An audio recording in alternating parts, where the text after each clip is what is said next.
नमस्कार, अस्सलाम वालेकुम, सत श्री अकाल, जय झूलेलाल। मैं हूं जी प्रेम मटलानी और आप देख रहे हैं हालात हाजरा का प्रोग्राम। हकीकत ये है। इब्तदा में आपसे दरख्वास्त है, चैनल ज़रूर सब्सक्राइब करें।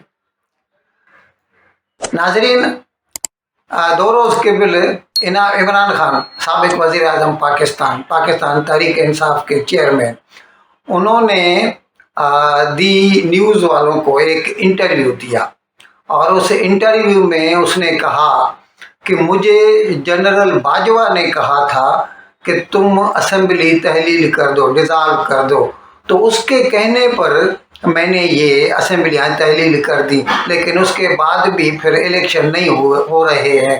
खैर, अब इसके बारे में हम आपको बता रहे हैं थोड़ा पस मंज़र इसका। ये जो बात है ना, ये है तकरीबन 6 महीने के, बल्कि नवंबर के दौरान, नवंबर 22 की बात है। उस वक़्त बहुत कोशिश की थी इमरान खान ने कि उस वक़्त, अच्छा 29 नवंबर को ये रिटायर हो गए जनरल बाजवा, तो इससे पहले उन्होंने कोशिश की थी कि जनरल बाजवा के साथ उनका इंटरव्यू हो और उसे वो रिक्वेस्ट करें कि वो किसी तरह मुल्क में इलेक्शन करवा दें ताकि वो वापस वज़ीर आज़म बन जाए। और इस सिलसिले में हमने प्रोग्राम भी किए थे, आपको बताया था। इस सिलसिले में उनका जो सदर आरिफ अलवी है, जो कि पहले पीटीआई का ही था, उसने जो है ना ये मीटिंग्स का अरेंजमेंट किया था और ये ऐवान सदर में हुई थी मीटिंग, 2 मीटिंग हुई थी और दोनों में इमरान खान ने जनरल बाजवा को कहा कि आप किसी तरह भी इलेक्शन करवा दें। तो उससे तंग आकर उस वक़्त, अभी ये लग रहा है हमें कि उस वक़्त, जैसा कि ये इमरान खान कह रहे हैं कि मैंने कहा इसको कि इलेक्शन करवा दें जनरल बाजवा को, तो जनरल बाजवा ने कहा कि फिर आप ऐसा क्यों नहीं करते, 2 असेंबलियां तो आपके हाथ में हैं, आप उनको डिज़ाल्व कर दें तो ऑटोमेटिकली 90 डेज़ के अंदर अंदर वहाँ पर इलेक्शन हो जाएंगे और आपका जो मंशा है, यानी आपकी जो ख्वाहिश है वो पूरी हो जाएगी। अब सवाल ये पैदा होता है कि ये बात हुई थी नवंबर 22 में, लेकिन अपने जनाब इमरान खान ने ये जो काम किया, ये काम उन्होंने किया है फरवरी में, 23 में। तो उस वक़्त अगर ये उसकी बात पर अमल करते तो हो सकता था कि वो इलेक्शन करवा देता, क्योंकि उस वक़्त वो पावर में था, एस्टेब्लिशमेंट उसके हाथ में थी। लेकिन ये समझ में नहीं आ रहा कि अगर इमरान खान ने उसके कहने पर ही ये अमल किया तो फिर उस वक़्त करना चाहिए था, फिर फरवरी में क्यों किया? और अगर फरवरी में किया है तो फिर अब उसके ऊपर इल्ज़ाम लगाने से क्या, इससे तो लगता है कि इसकी ऊपरी मंजिल बिल्कुल खाली है। उसको ये समझ में नहीं आ रहा कि अब अगर मैं जनरल बाजवा के मशवरे पर अमल करूंगा तो फिर हो सकता है इलेक्शन हो या ना हो, क्योंकि जनरल बाजवा तो पावर में थे नहीं कि वो अपने किए हुए मशवरे पर किसी को जोर ज़बरदस्ती करा के अमल दरामद करवा सकते।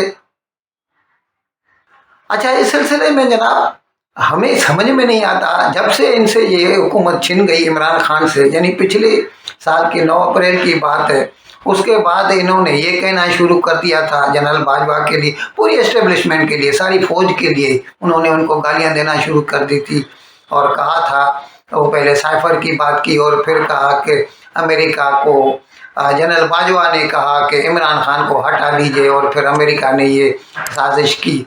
अच्छा, उस वक़्त ये जनरल बाजवा को जो है धड़ाधड़ जो है उसको गद्दार गद्दार कहते रहे, मीर जाफ़र और मीर सादिक के अलकाब से नवाजते रहे, लेकिन उसके बावजूद उसको गालियां भी देते थे और उसके साथ साथ उसके पास अपनी अर्जदाश्त भी भेजते थे, गुजारिश भी करते थे, उसे बुलवा कर ऐवान सदर में उसे कहते थे कि आप जो है वो मुझे किसी तरह इलेक्शन करवा दें ताकि मैं वापस वज़ीर आज़म बन जाऊं। तो फिर ये किस किस्म के इंसान हैं जिनको हुकूमत चाहिए हर सूरत में, और उसके लिए वो इतने गिर जाते हैं कि उस आदमी को, जिसको वो बजाते खुद जो है गद्दार कहते हैं, मीर जाफ़र कहते हैं, मीर सादिक कहते हैं, पर उसी के सामने गिड़गिड़ाने लगते हैं कि खुदारा आप जो है इलेक्शन करवा दीजिए ताकि मैं वापस आ जाऊं। अच्छा, इस सिलसिले में हमने आपको ये बताया था कि इसने पिछले साल जब इसकी अभी गवर्नमेंट नहीं गई थी, इससे कुछ रोज केवल तकरीबन मैं समझता हूँ 20 मार्च की ये बात है, जनरल बाजवा के 20 मार्च 22 की बात कर रहा हूँ। 7 मार्च को जो है नो कॉन्फ्यूजन मोशन जमा कराया गया था नेशनल असेंबली के सेक्रेटरीट में, और 20 मार्च को जो है इन दोनों की मुलाकात हुई थी, जनरल बाजवा और इमरान। उस वक्त इमरान खान वजीर आजम था। उस वक्त इमरान खान ने रिक्वेस्ट की थी जनरल बाजवा से कि बराए मेहरबानी आप जो है ये किसी तरह नो कॉन्फ्यूजन मोशन वापस ले लें, मैं आपको जो है अनलिमिटेड एक्सटेंशन देने के लिए तैयार हूँ। और ये हमने आपको पिछले साल एक व्लॉग में बताया था। और जनरल नदीम अंजुम उस वक्त अभी भी है, वो ISI के जो डायरेक्टर जनरल है, उन्होंने ये बताया था और उसका जो है इन्होंने तरदीद नहीं की थी इमरान खान ने। यानी ये यहाँ तक तैयार थे कि उस आदमी को जिसको गद्दार कहते हैं, जिसको मीर जाफर कहते हैं, उसको अनलिमिटेड एक्सटेंशन देने के लिए तैयार हो जाते हैं। और फिर अगर उनसे पूछा जाता है कि आप जो है आपको क्यों हटाया जनरल बाजवा ने, भाई वो कहते हैं कि जनरल बाजवा मेरे खिलाफ इसलिए हो गए कि शहबाज शरीफ ने उनसे वादा किया था कि हम आपको जो है अनलिमिटेड एक्सटेंशन दे देंगे, तो एक्सटेंशन की लालच में जनरल बाजवा ने ऐसा किया। अब अगर इसको हम हकीकत की कसौटी पर परखते हैं तो यहाँ पे ये दिखाई देता है, तो एक तो शहबाज शरीफ ने ऐसा किया नहीं क्योंकि वो तो 29 नवंबर को रिटायर हो गए जनरल बाजवा, और दूसरे उसके बदले में खुद इमरान खान ने उनको ये ऑफर दी थी before voting on this no confusion motion. उनको ये ऑफर दी थी कि मैं आपको अनलिमिटेड एक्सटेंशन देने के लिए तैयार हूँ। उसके बावजूद भी जनरल बाजवा ने उनकी ये बात नहीं मानी थी। अब जनाब हालत ये है कि सुप्रीम कोर्ट ने ये ऐलान कर दिया है कि 14 मई को इलेक्शन होंगे, और इसके लिए टिकटें भी बांटने शुरू कर दिए हैं PTI ने और पीपल्स पार्टी ने, लेकिन नून लीग ने अभी तक टिकटें नहीं दी। इससे ये लगता है कि नून लीग को अब भी उम्मीद है कि ये जो इलेक्शन है ये मुलतवी हो जाएंगे और 14 मई को नहीं होंगे, क्योंकि नून लीग अब भी चाहती है कि सारे इलेक्शन साथ में हो और अक्टूबर में हो।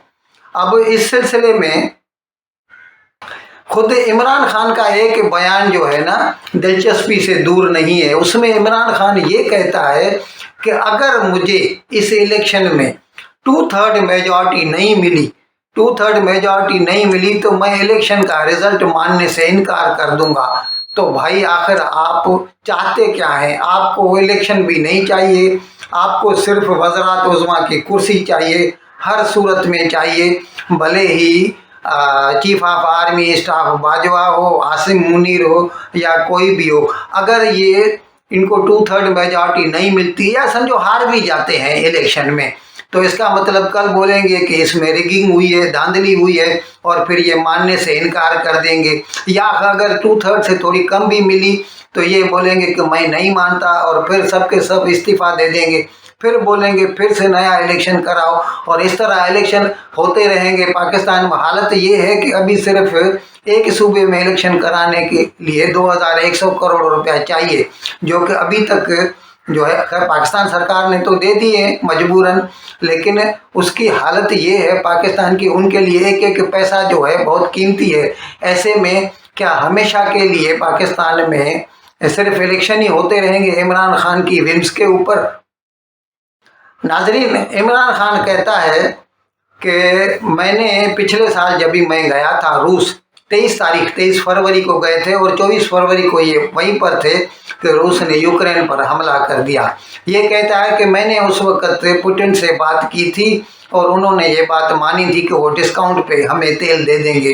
अब यहाँ पर सवाल ये पैदा होता है, अव्वल तो जंग शुरू हुई नहीं थी, और जंग शुरू नहीं हुई थी तो रूस के ऊपर पाबंदियाँ भी नहीं लगी थी, और पाबंदियाँ भी नहीं लगी थी तो फिर क्यों आपको रूस जो है डिस्काउंटेड प्राइस पर तेल देगा, या उस वक्त क्यों देगा? हमें कुछ समझ में नहीं आ रहा। अच्छा, भारत को भी रूस ने बाद में दिया जब भी उसके ऊपर पाबंदियां लगी, तो उन पाबंदियों को शॉर्ट सर्किट करने के लिए फिर उसने भारत को और चीन को सस्ते में तेल बेचना शुरू कर दिया। अच्छा, ये कहते हैं इमरान खान मैंने उनके साथ मुआहदा किया था 40% डिस्काउंट पर, तो जनाब वो मुआहदा किधर है, ज़रा दिखाइए। सिर्फ झूठ पे झूठ, झूठ पे झूठ बोलता जा रहा है इमरान खान। फिर भी शुक्र है कि ये मौजूदा हुकूमत जो है नॉन लीग वाले, वो इसमें कामयाब हो गए हैं और अभी इनको डिस्काउंटेड प्राइस पे यानी $60 फी बैरल से कम पर पहली शिपमेंट मिल रही है पाकिस्तान को रूस से तेल की। इन अल्फाज के साथ मैं आज का प्रोग्राम ख़त्म करने की इजाज़त चाहता हूँ, लेकिन विदाई लेने से पहले एक मरतबा फिर आपसे मेरी दरख्वास्त है कि जिस किसी साहब या साहिबा ने अब तक हमारे इस चैनल को सब्सक्राइब नहीं किया, अज़राए करम इसको जल्द से जल्द सब्सक्राइब करें, प्रोग्राम को लाइक करें, शेयर करें और घंटी का बटन दबाना न भूलें। बहुत बहुत शुक्रिया। खुदा हाफिज़।